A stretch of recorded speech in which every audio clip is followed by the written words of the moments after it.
মোৰ কাম কাজ আহি থকা সময়ত আপোনালোকে দেখিব পৰামৰ্শ ল'ম অহাকালি ইয়াৰ পিছত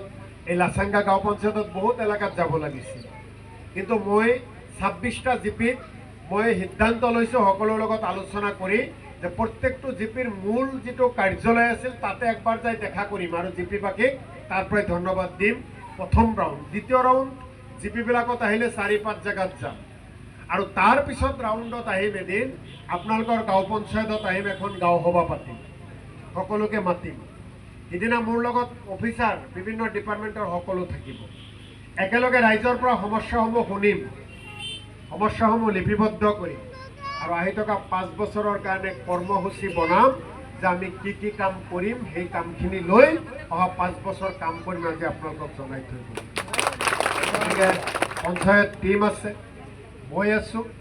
আমি সকলোৱে মিলিজুলি আমাৰ মণ্ডল কমিটি আছে আপোনালোকৰ পৰামৰ্শ লৈ